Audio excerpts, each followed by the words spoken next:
Welcome to Lynn Cullen Live, talk radio without the static. Email your questions and comments to lynn at pghcitypaper.com. And now your host, Lynn Cullen. Yeah, that's right. Me, c'est moi. Hello, how you doing? It's Friday, I think. It's snowing. It's cold as hell. There's all these beefy wrestlers wandering the streets. Wow, you didn't know that March Madness also applies to the NCAA wrestling championships. Who knew? Who knew? Okay, Rob Rogers, political cartoonist extraordinaire, will be joining us as soon as he, gets here, which should be about 10 minutes. His latest book, which I've feathered with my enemy of the people, is wonderful. Is just flat out wonderful. It's much more than, here's some cartoons I drew. It really is addressed at our current president, what the role of a political cartoonist is, what the role of journalism is, and this is just flat out wonderful. Wonderful. I have all of Rob's books. This one, for some reason, truly touched me. And that's not because I'm in it. Although I am. It's at the widow picture, but there I am. I got one line. So, we'll be talking to Rob. Until then, I just have a few little things to talk about. Man, there's a lot of scuttlebutt on the scuttlebutt channels about today might be the day that the Mueller report comes out. It might. Whatever. When it comes, there'll be that.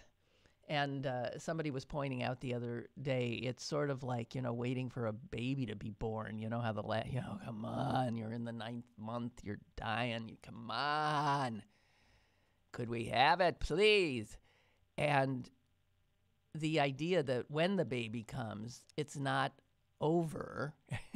Something is not, the pregnancy's over, but it's only just beginning that new life. And the same can be said of the Mueller report, right? So even though when it does drop, the president will no doubt announce that he's been totally vindicated and no collusion, obvious witch hunt, blah, blah, blah, blah, blah. And then the work will begin because quite clearly Mueller and his minions have been compiling an awful lot of information, and we can only hope connecting a lot of dots. Oh, boy. So, when it comes, it comes. By the way, the scuttlebutt people are saying this because of all kinds of little things. Seeing Mueller driving his own car, seeing a lot of prosecutors on his team moving on, boxes being seen coming out, the grand jury not having met for a few months now. Some of these news outlets do have, they pay people to literally stake out the courthouse where the grand jury sits and the building where the Mueller team do their witchcraft. I want to, before Rob gets here, there is a story in today's New York Times that just so enraged me. It talks about, this is the plane crashes and Boeing. It turns out that there was a safety feature available on this particular plane that in all likelihood would have saved all of those people. but it wasn't. Oh, Rob's already here. Come on in. Come on in, Rob. I was just about to go into a rant about something, and you. Well, rants are good. I know, but you saved my audience from it. So, here, you gotta pull that around, and I'll Oh, right. No, yeah, you gotta do this. You know, you've been here enough to know. Yeah. We get cozy. That's right. How you doing? Good. It doesn't. There is no There's way. no way to save it. No, and mine not only went down, but it's wobbling and tilting. If I end up being dropped Only into your the lap. best here at City Paper. Yeah, I know. Only the best. So, Rob Rogers, folks. Hello. What just happened to my? Oh, there it is. I thought. What are you, some kind of sneak Magician? thief? Yeah. Where's Yes. where No, the? no. Do good. you do some magic? No. No, because all of a sudden Sorry. it occurred to me you sort of are the type who No, maybe is, no. but no. No. You were just always doodling. Yes. He's a doodler, not a magician. Not a magician. Although some people say what I do is magic. Yes. And it is magic. I know. Yes. So I don't know. It's not a very flattering caricature, but see now you can now. No, you, I know, that's now, what I was laughing Now at. you can say even when I draw myself, Self. I do it very Not as maliciously as you do me. And I was even looking, after 20 years, you're still harping on that. And I was looking actually at there's an old thing in here, and Nancy Reagan is in it, yeah. and yeah. she looks frighteningly like me. The same. What do you do? You draw all women with like these witchy pointed chins, and I'm not kidding you. If you were to put my, back this way. Yeah, it is. 'cause It's right around in there. Yeah, you no, know you're exactly. in Clinton now. Oh, so I'm you in need to Clinton, go to, so go to it's got to Reagan. get. Yeah, right. Well, I'm just showing you. Oh, wait. So she's not there? No, it should be here. It is. There. There she is. Yep. Do you see that? I see It's it. the same kind of. Look at him check my face. He's thinking, well, you know, you do. I do. I have a long. I do have a long chin. Well, I like that. See, as a cartoonist, you want things that protrude because you want to be able to really get a handle on it when you draw it. Yeah. So. And God knows, it's like I'm one step behind Jay Leno or something. No. Jay Leno has a different chin. He has the Clinton chin. You know, the big jowls. You know, like big sturdy chin. You know. Yeah. So, and same with like John Kerry, who chin for days. Right, you know, right, like right, just, right. This yeah. is all true. Yeah. So that's me. I have no chin. So That's so not as you can true. see, I drew it there. yeah, it's you just draw like a little, yourself like a with- dimple. I mean, of a you chin. look like such a nerd when you draw yourself. I mean, just like this. Well. Balding, Yeah. bespectacled. Well, that's me. I guess it is. It come is to me. think of yes. it, there it is. He's balding, bespectacled. But I wanted to not be accused of what some Yeah. cartoonists draw themselves, and they look like they did in college, and I just wanted to make sure I didn't fall into that trap. Oh my God! I got to tell you, I had sort of like this before last night. yeah. I started at page 1. Oh right, yeah. Oh good. This is a wonderful. Oh, book. thank you very much. And I was telling my audience before you got here, this is much more than like some kind of a compilation of cartoons. Yeah. Much more. And as a matter of fact, to prove it, I want you. Want me to read something? I want you to read. Oh look, she marked it up even. Look at that. Well, that's okay. Yeah. It's No, that's mine. good. It's you yours. gave it to me. Okay, don't yell. No, it's great. I love when people mark up books. That's great. These two things really struck me, and Okay. these are these are his words, not his Drawings. drawings. Let's see if I can. I can't remember what I said, but Well, it is bad enough that news organizations such as Sinclair Media and Fox News act like shills for the president and give credence to his conspiracy theories and lies. It is even more disturbing when previously respected left-leaning newspaper, which just celebrated its 232nd birthday, tosses tradition, precedent, truth, and quality journalism in the dumpster and reimagines itself as an arm of the Trump White House. Whoa! Now, what publication would you be talking about there? I have no idea. That is... The failing New York Times, maybe? No, I don't think so. But that is, wow. Yeah. Yeah. Well said. Thank you. Eloquently Thank you said, very and much. I love your passion. Try that okay. one. Let's consider the bigger picture. This is not about me losing my job. The important takeaway here is that Trump's open embrace of the darkest, ugliest corners of human nature has emboldened racists, neo-Nazis, criminals, thugs, despots, misogynists, and liars to come out from under their rocks and display their shameful behavior publicly.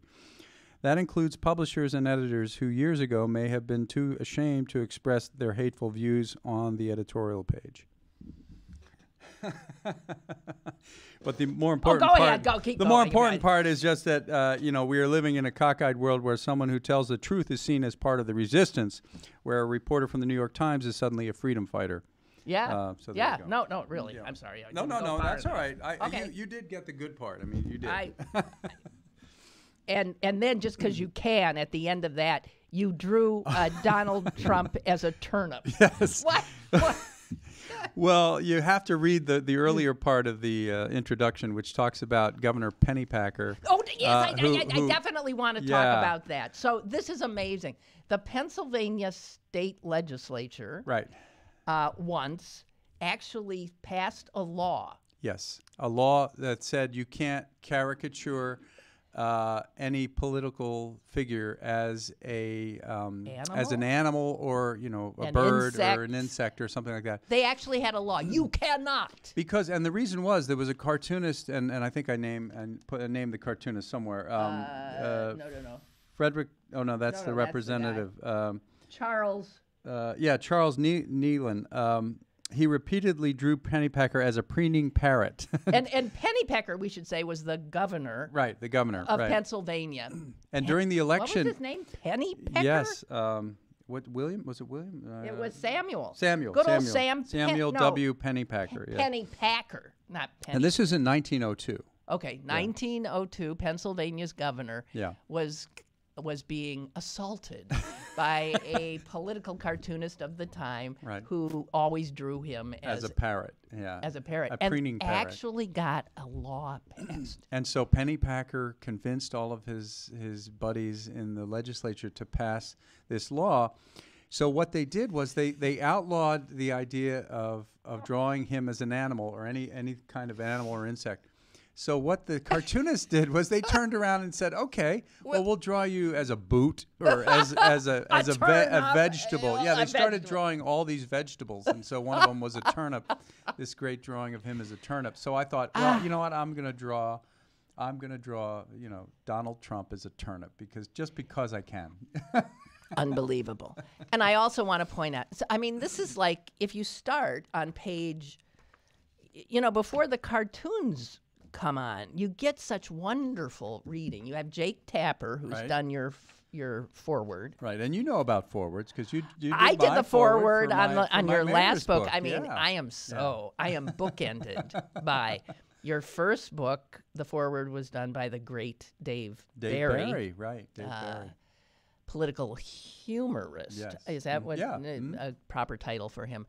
And then I got to do one, and then Jake Tapper. Ha ha, Jake, you're number 3. Yeah, I don't think he's counting, but no. But and this is his drawing, actually. And Tapper has wow. Yeah. On his Sunday show, if you ever watch his State of the Union, he does what he calls the State of the Cartoonian at the end of the episode. And do you think he's any good? Oh, I think he's very good. I mean, he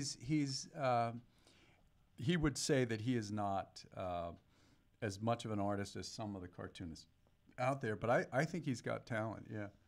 Well, isn't that amazing? He used to draw political cartoons for The Hill before he the publication The Hill before he became a newscaster. So he's earned his his chops. Well, he quotes, and I've always loved this quote. I love the way he did his hair.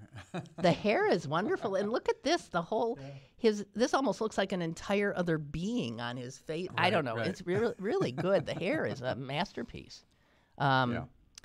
better than I think the way you do his hair. Oh, well, thank you. You know, but he doesn't give him the mullet, which Right. which you do. Right. As a, You know, it's funny how everybody does the hair differently. I do think that there is something to this idea that when he combs it back, it does have that. And he sprays it, and you know, it is sort of like that. it's an comb-over. engineering marvel. It is. I mean, it really is. And the few pictures you've seen where maybe the wind does Yeah. pick it up, Yeah. you see the amount of work. Yeah. There's definitely. That's why there's nothing on his public schedule until 10 a.m. or 11 a.m. because it takes him takes him three, that 3 long. hours to get that incredible hair Reminds me together. of the Wizard of Oz when they're prepping everybody, and you know, snip, and you know, hairspray and all that stuff. You know, when they go to the land, I mean, to the Emerald City, and you know, they're fixing them all up. Do you remember? In the movie? They go in to meet the wizard, right? And so yes. all the people, you know, put him in the chair, and they fix them all up, and they Right. You know, the Tin Man, they buff the Tin Man, and they. So that for some reason I have that image in my head every morning for him getting coiffured, you know. God. Tapper, toward the end of his piece, quotes Thomas Jefferson. And man, this quote, here it is, Thomas Jefferson. Were it left to me to decide whether we should have a government without newspapers or newspapers without a government, I should not hesitate a moment to prefer the latter. That's right. That's great, isn't it? And this is a guy that.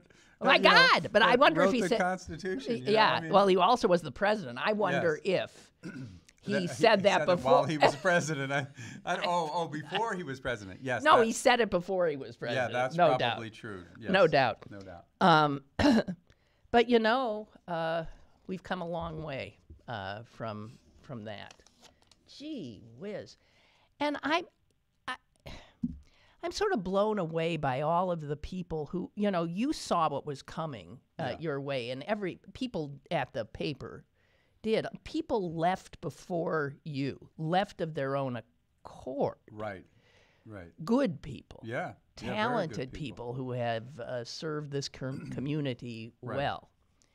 Including my former editor, Tom Wazaleski, who was being forced to consider a way to make a Trump endorsement in 2016, and he just said, "I can't do that," and he resigned. So, well, it just so happened to correspond with a buyout, but he would have resigned. He would have resigned had he not had that. Yeah. Right.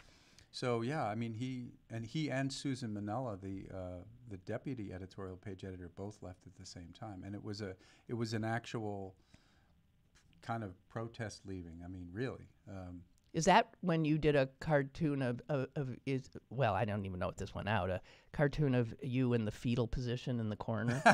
Right, in that comic that I did. Yeah, it's like, well, no, who's gonna save me? Because I will be honest with you. You know, Tom was such a great editor. He not only helped me make my cartoons better, but he was my buffer between the publisher and the cartoonist. And now he was gone. Yeah, and he was gone, so I knew it was going to be tough. Now, John Allison took over, and he did a marvelous job. You know, he was great too. And where's John Allison today? He was today? only there for a short time, and then he left. Right. Well, he left after I did, but yes, but still, he was looking for an escape route. Oh, he was. Yeah. Yes. So people, I mean, it's just one must assume that the people who are there still. Yeah. Have nowhere to go. I mean, I'm sorry. There's no out for them. Yeah, or it's just, I mean, you know, there are definitely people there that really love what they're doing, and and can tune out some of the other stuff. Really, they're capable of doing that. Wow. I'm assuming, but I don't know. I also think that it's true that newspaper jobs, as you know and as I know, they just aren't there anymore. I mean, you know, people come up to me and say, "Oh, I'm surprised nobody else snatched you up." I'm like, "Ooh." You know, everybody's closing, you know, or going down to 5 days a week. Do you have an actual count of how many daily staff cartoonists? Yeah. There are. So when I started in the business, there were over 200. 200 people? Full-time staff cartoonists at newspapers. Okay. 200. Which is even that. I mean, that right there, you know, a kid who says, and I'm going to play in the NFL. Right, and you say, well, hey, honey, by the way. I mean, there's only you know, but there's more than 200 positions in the NFL. This is such a small. It's a tiny. Okay, so there were 200 when you started. Right, and now I slowly saw that go down. You know, to like in the '90s, there was sort of a slew of downsizing, and everybody was panicked at that point. And in fact, I even did a cartoon for the New York Times to go along with an article about how newspapers were downsizing and cartoonists were getting let go. And so even back in 1995, other cartoonists and myself were worried about that. So there isn't an actual count because there's some people that sort of hover between a contract employee and a full-timer. But the last I checked, there were under 30. I mean, there were maybe like 25 or something like that. You think any of them are sleeping at night? No, I don't think so.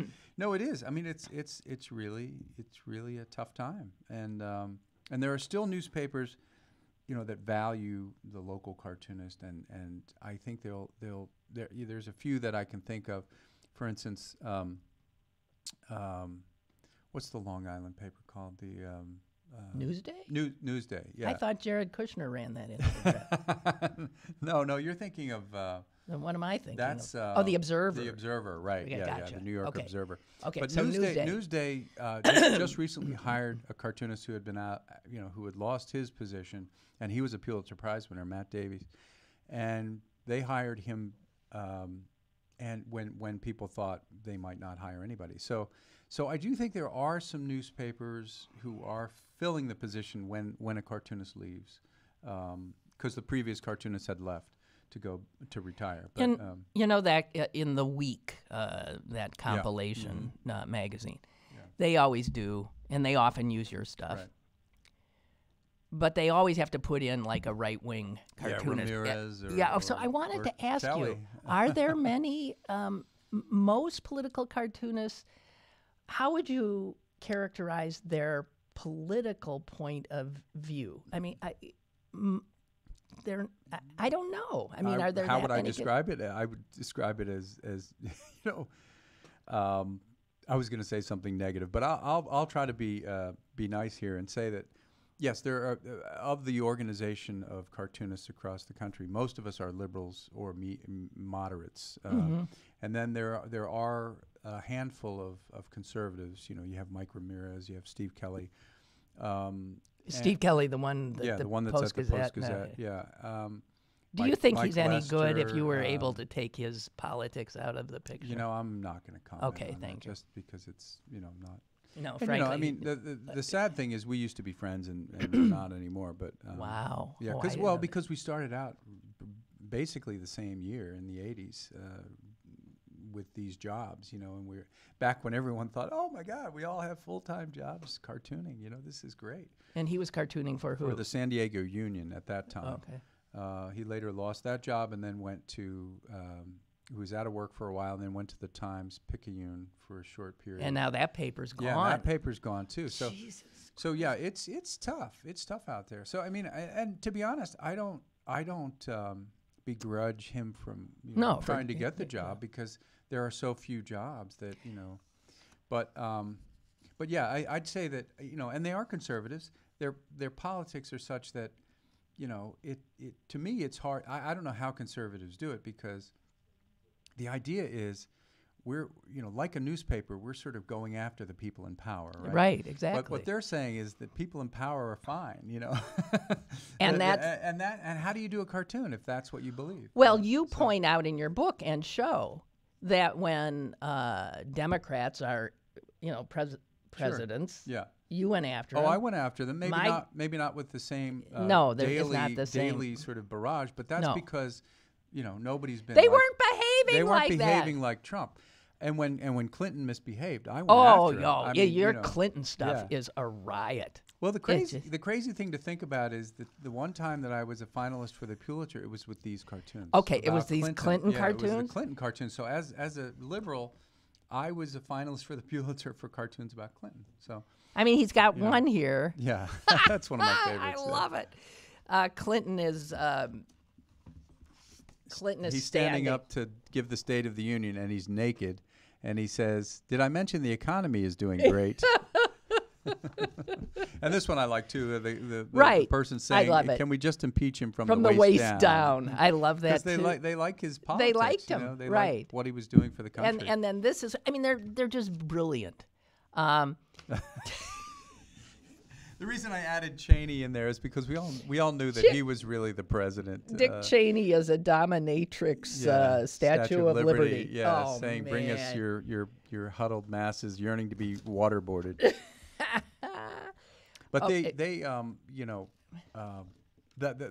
she's going through the chapter on the presidents. So just to give you it's just, and then. You say that, now people are forever asking you, what the hell, how do you explain what happened to you? And you know what he does in this? All of a sudden, you got a graphic novel here. Right. I love it. Yeah, the first chapter is the long form comic explaining what happened, where I actually draw John Block in the cartoon. So there he is. Yes, and there he is again. Yeah. I'm But sure this is my favorite panel of him with the talking about Trump's masculinity. Unbelievable. Hey, and I was so moved by what Dennis Roddy said. Now, Dennis Roddy used to be a reporter for the press and the Post-Gazette, and he was really good. He was very good. Really good. Yeah. And then he went to the dark side.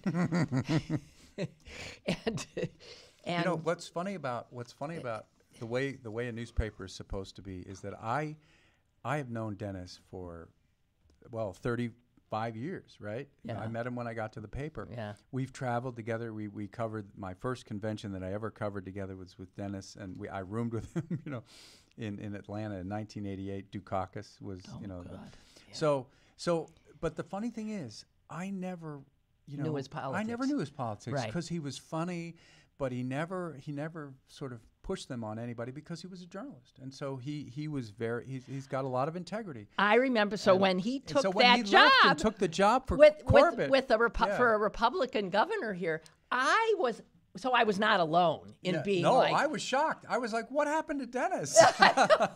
And it turns out that he just wasn't. He'd always been more conservative, and he just wasn't.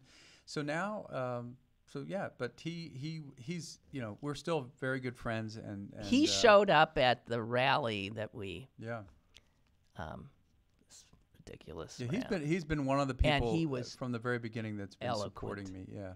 So he's got a little essay in here. And I took some of the essays that people wrote right after I either during the time when they were killing the cartoons, or after I was fired.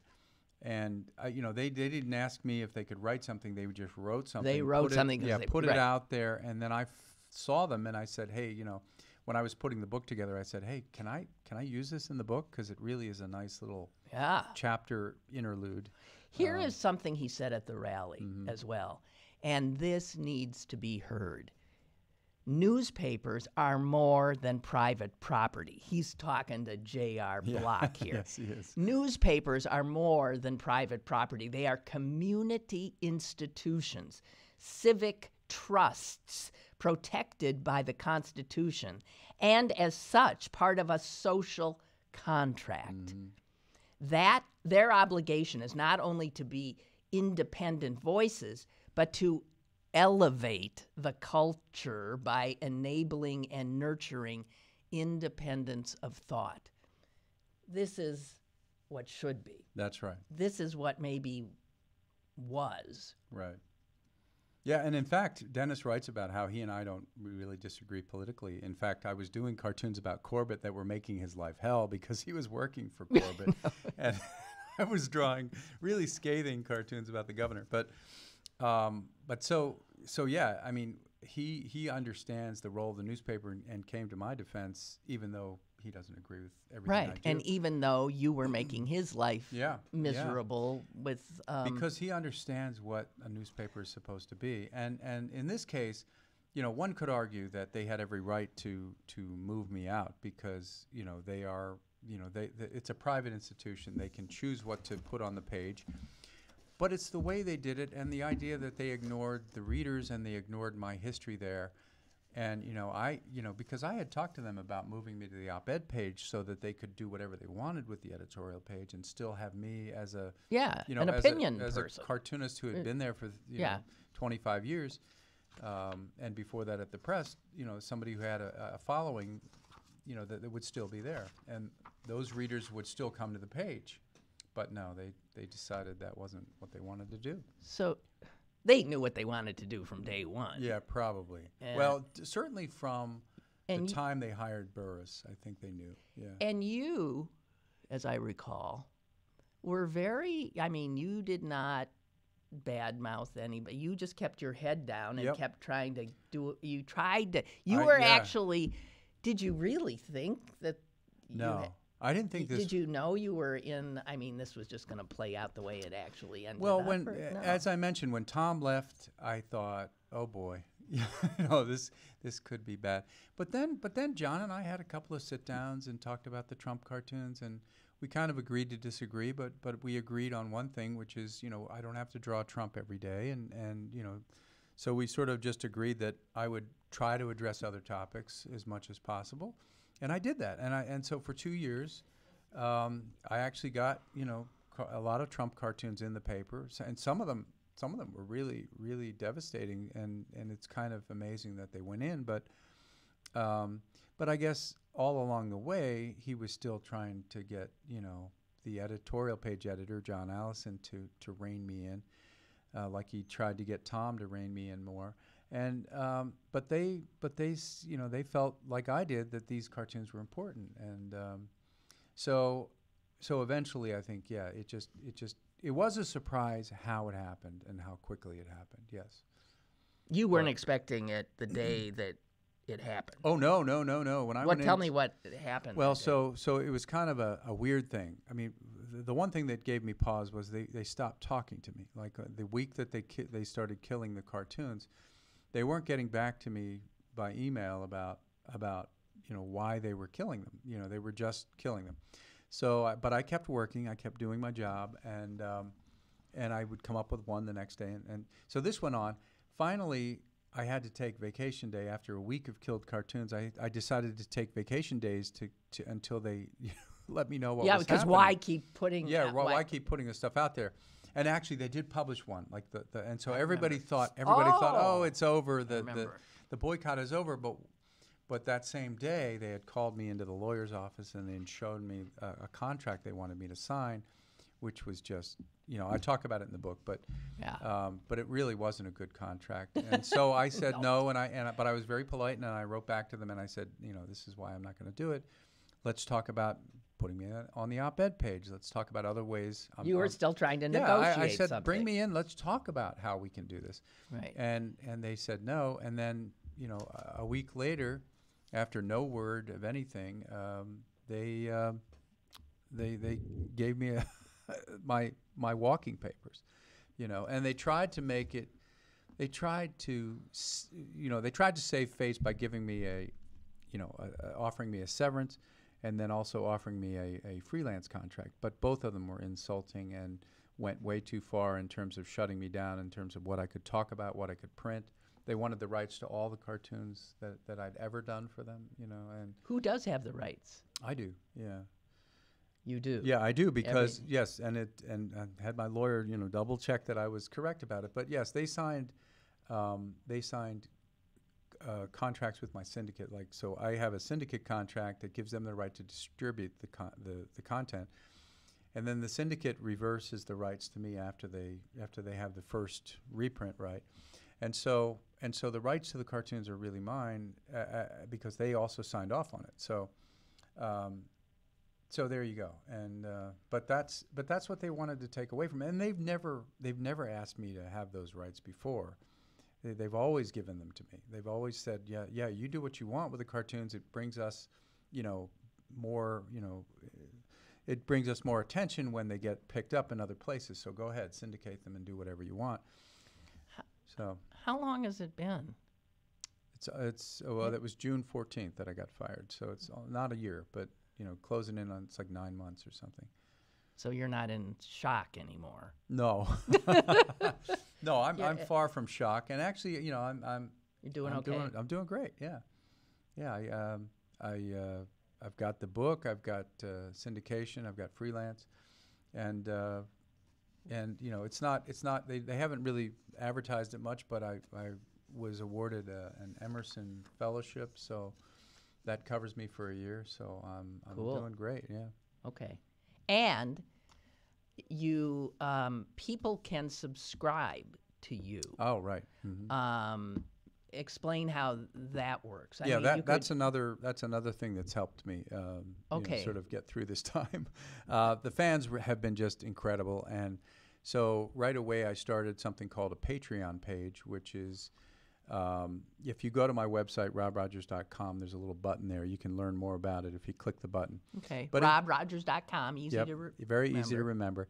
And Patreon is, and even if you just type in Patreon/Rob Rogers, you'll find me.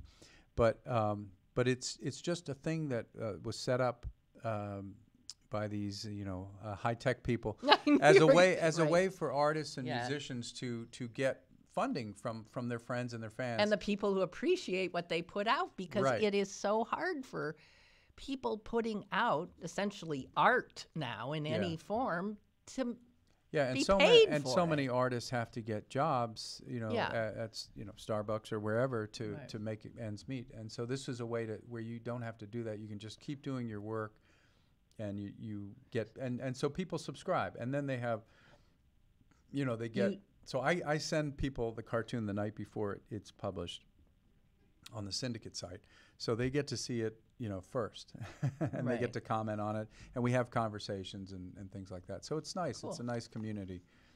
And then there are also some perks involved for different levels of giving. I love, given the fact that the Antoine Rose trial's going on down the street. I love this one. Trump saying to this guy, I could stand in the middle of Fifth Avenue and shoot somebody, and I'd be fine. And the guy says, really?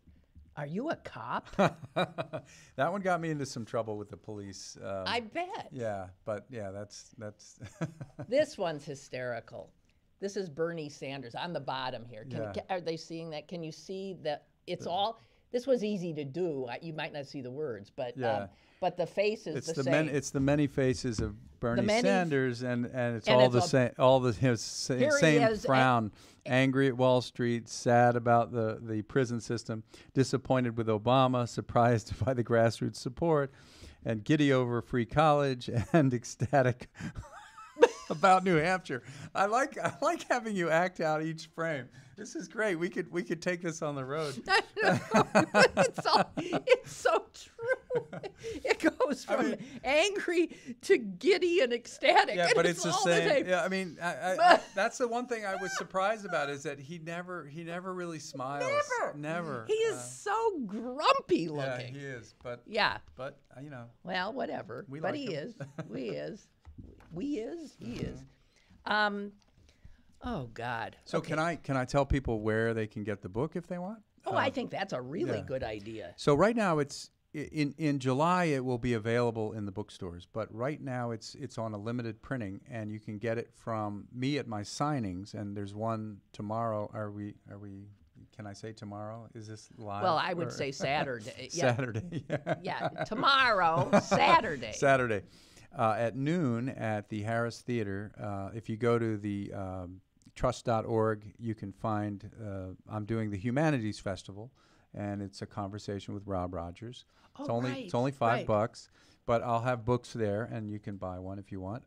The other place to get it is right now online at idwlimited.com. And again, if you go to my website, there's a link there. You can see the cover of the book. Click on that, and it'll take you to a page that describes the book, and then you can also click on the link. It'll take you there. So unfortunately, it's only available either through me or until through, July. Or through IDW, right? IDW being. But I'm going to have more signings in the city. It's just I have some out of town ones as well. So next week I go to Penn State and other places.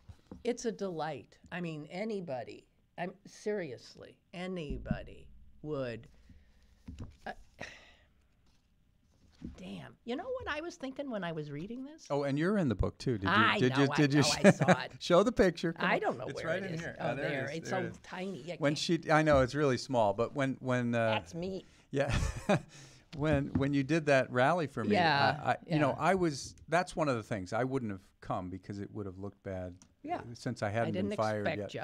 But I was actually in Cleveland, or right outside of Cleveland, doing a camp for kids where I draw for them, you know, kids with health issues, you know.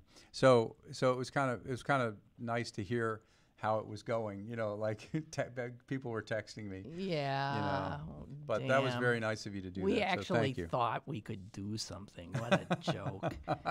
No. I mean, you know, hey, listen.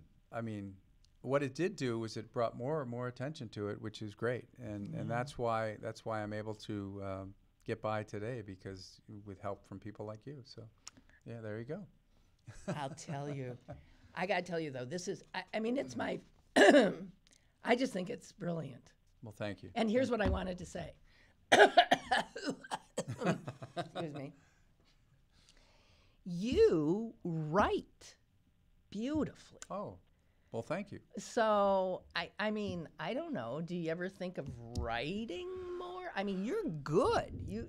Oh, well, that's very nice of you. You know, when I there was a time at the Post-Gazette when they had everybody on the editorial page writing a column like once every other month called Around, I can't remember, Around Town or something it was called, you know, where we just address things in the city but not political stuff.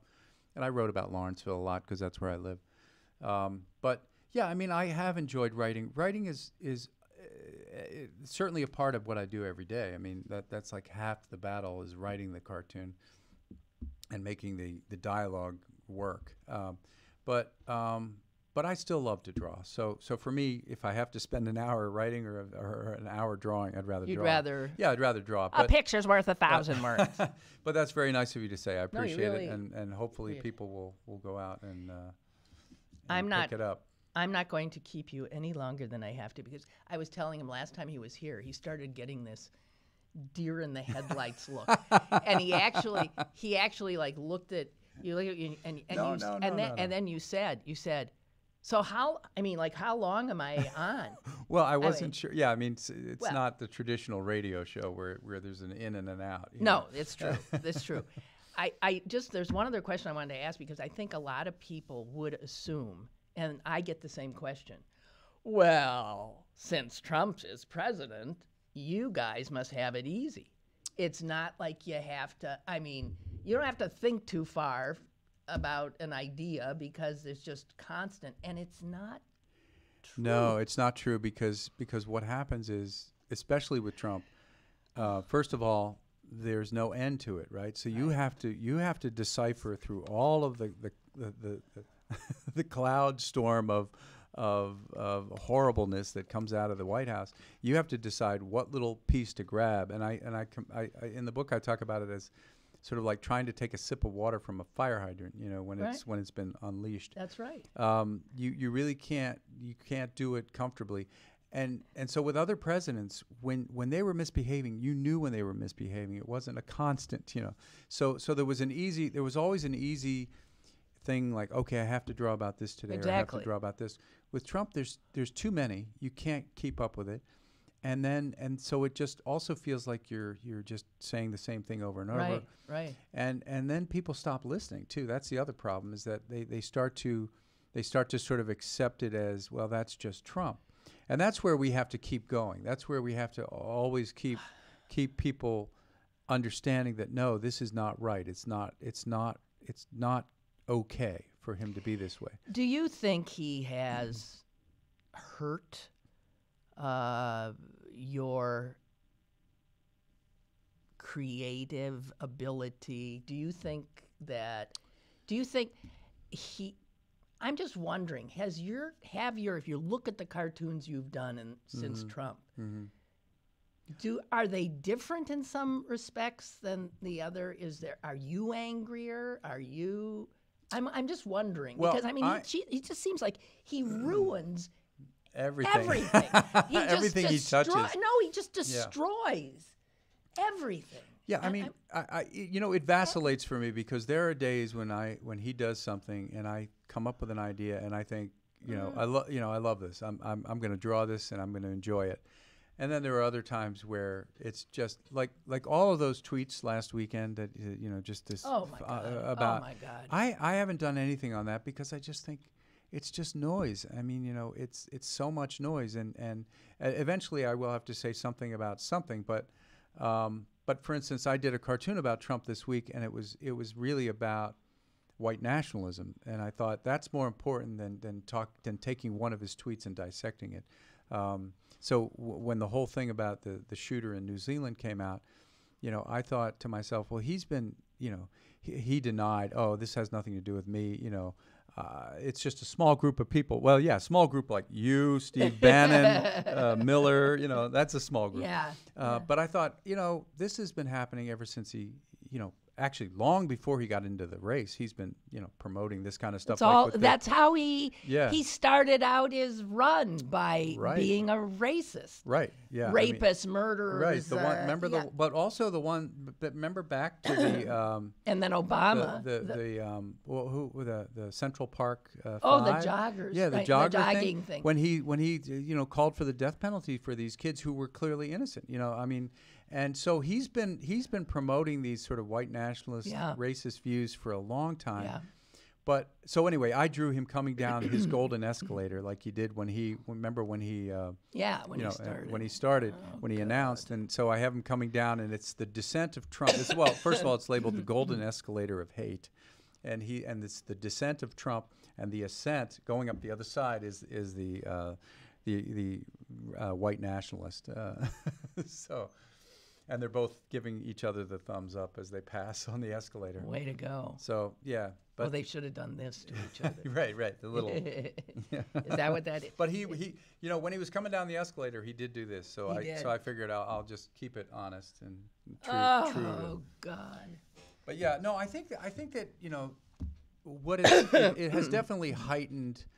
It has definitely heightened the sort of partisan nature of this country. So when I draw something, I understand the environment is different, but I don't think I think my cartoons are exactly where they need to be. I wonder, because I feel like I have trouble with my tone, and I'm different. I'm angrier. I'm exhausted. Well, no, there are days or weeks when I have to say, you know what? I know I'm this angry about Trump, but I drew him last week, so let's try to. I have to forcefully sort of push myself to draw something else that I think is important, like the environment or like gun other control. stuff is there are happening. other things happening, and what's the problem is, what we ignore is that the idea that all these other nefarious things are happening behind the scenes, like these states who are trying to get rid of abortion, and we're paying no attention. We're paying no attention because it's like the wizard, He's like paying no attention to the guy behind the curtain. That is correct. Except he is Wizard of Oz. Pay all your attention to the guy behind the curtain. No. He's like pay attention to the guy on the screen with the flames and the and all of this, and don't pay attention to what the Republicans are doing behind the curtain. Gotcha. Yeah. I'm sorry. No, that's all right. We have to get our metaphors straight. Oh, man. I just saw a funny thing that you said back here. Oh, right. I blame Hillary. If she had won the election, I'd still have a job. It's a joke, but I believe that 100%. Yeah, because listen, I made it through the campaign without getting fired. So if she had been president, I wouldn't be drawing Trump anymore. No, I would be drawing Hillary. Yeah, and you would have been having a. And I would have had going after. I definitely had some things that I didn't agree with her on. I could have gone after her for things, and she would have been the president. So it would have been, I would have gone after the Republicans. So it is Hillary's fault. It is Hillary's fault. Well, I'm glad we figured that out. Enemy of the people. Go to robrogers.com. Just that's the easiest that's where thing. Yeah. You can end up being a patron of him. So the Patreon thing works that you just agree to give, like, for $5 a month or. Yeah, you can give. So mine is I think $3 a month. Will get you the cartoons in the email. If you go $5 or higher, you'll get a print once a year. and I'm working on getting those sent out now. Hey, but, so yeah. if I give you 25, what do I get? I'll have to look at I can't remember. But I think you get a book. No, I think you get one of the books you already have, so it's not going to help you. But I paid 75 friggin' bucks to have dinner with you the other night. You know. Hey, listen, don't take that the wrong way. I don't charge people to have dinner with me. But it was to raise money for the Thomas Merton Center. Yes, it was to raise money, and he was the draw. the draw. No pun intended. I'll let you go. Oh well, okay. So I'll get back to that rant that I was like this when you came in.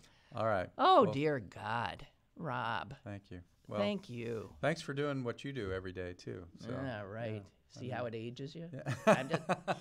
I'm just saying. You know, you're doing the freelance thing too. Yeah, in a way. no, I am. Yeah. Because the business we were in is coming apart at the seams. It is. And it is. But don't worry. Soon it'll all be state run, and then everybody can work for the government. It's just we'll all be working for what? Who? Amazon. I don't know. That's probably true. Jesus, I don't know either. Well, go and draw something. Okay, thank you. God bless you. This is wonderful. You'll laugh, you'll cry. You'll get angry. You will. Yeah. All right. It's all there. Love you, Rob. Okay. Beverage is here. All right, take care. You too. Thanks. You too. I'm thinking. See you. Bye. Oh, wow. Okay, so I really did want to do that rant.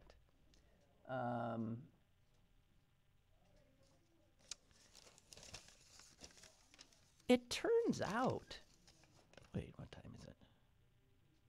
I love that guy, by the way. I mean, I think you can tell. It's just the best.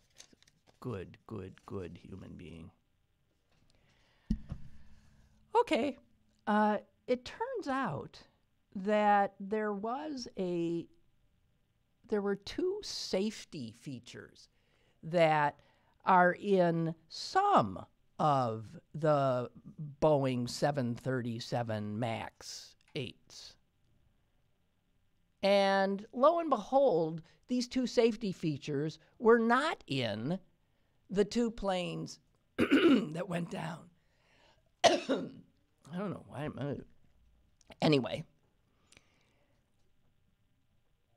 And the reason is that in order to have those two safety features, the purchaser had to pay more. Now, if you give us another few tens of thousands of dollars, we will put in these safety features. How the hell can a safety feature be an option in an airplane? That's the basis of my rant. How in hell? Now, I know the airlines like to, make you pay extra for everything. But it turns out that when they buy these planes from Boeing, Boeing does the same shit to them. Oh, you want two wings? I'm sorry, that will cost more. But these two safety features literally would have saved these planes. I think, if I'm reading this right. These optional features that you can have often are about aesthetic stuff or, comfort or how many seats, how many bathrooms. But if it comes to safety on the vehicle that I purchase a ticket on, I don't want safety optional. If you've got something that makes that plane safer, that should be on the plane in the original price, right?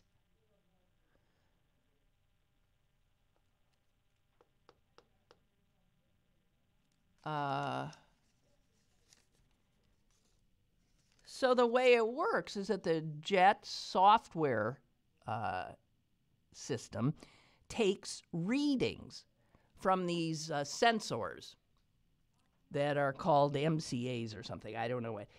And those sensors are called angle of attack sensors that they determine how much the plane's nose is pointing down or up.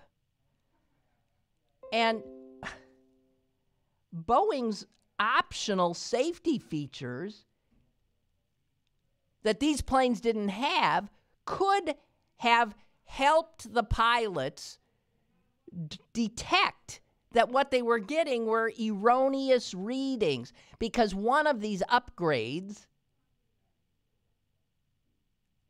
is called a disagree light and is activated if one sensor is not giving you the same information as the other. There are like two sensors. Why should the disagree light be optional? Because apparently if they could have seen that, they would have known to get off the automatic pilot. This thing is, anyway. And here's some aviation consultant saying, these two things are critical and cost almost nothing for the airlines to install.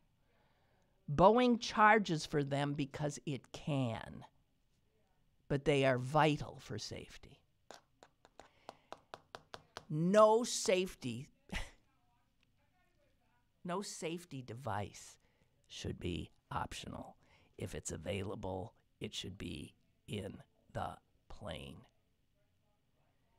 It's also noted in this New York Times article today that Boeing also charges extra for a backup fire extinguisher in the cargo hold, even though past incidents have shown that a single extinguisher doesn't do the job, doesn't put out flames fast enough, and they could spread rapidly through the plane.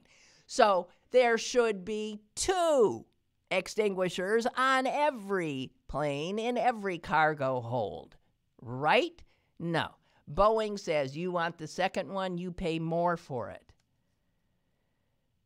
And here again, another aviation lawyer saying there are so many things that should not be optional.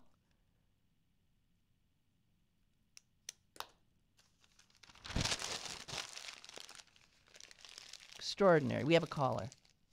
Caller, go ahead. Hey, Lynn, it's Mike in D.C. Hi, Mike. You know what shouldn't be optional is that the FAA has no backbone and no money to make sure that Boeing includes those features with the plane. True. That's the problem here. Not that Boeing is trying to make money. Of course they are. The problem is our government says, sure, no problem, go ahead. That's right.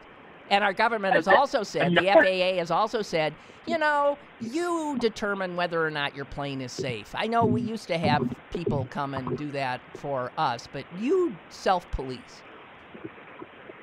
It's unbelievable. And even worse than that is how they rolled out the training in quotation marks. They got it on an iPod. That's how these people who have control over our lives in a cockpit got to learn about the new features of the plane was through an iPod. And the I'm sorry, that's criminal. And the Indonesian flight, while it's going down, the guys are going through the mat desperately trying to. And also the fact that plane, the Indonesian one that went down, almost went down the day before. Are you aware of that?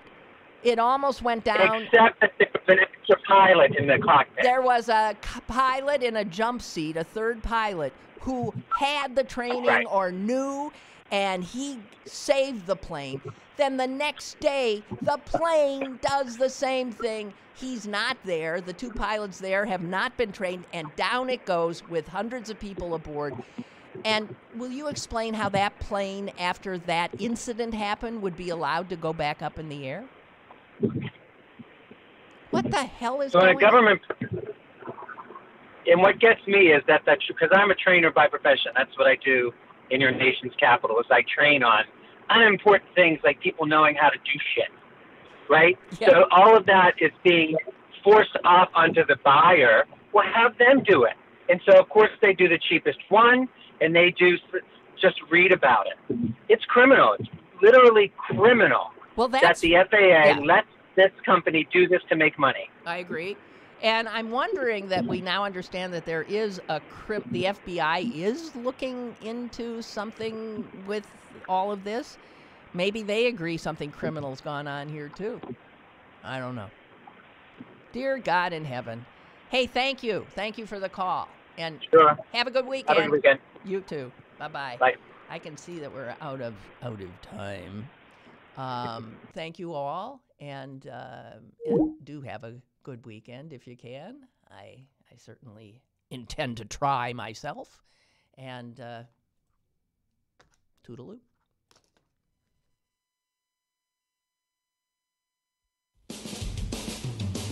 Lynn Cullen Live, Monday through Friday from 10 a.m. to 11 a.m. and archived at pghcitypaper.com. The opinions expressed on Lynn Cullen Live are those of the host and do not necessarily reflect the viewpoints of Pittsburgh City Paper or its advertisers.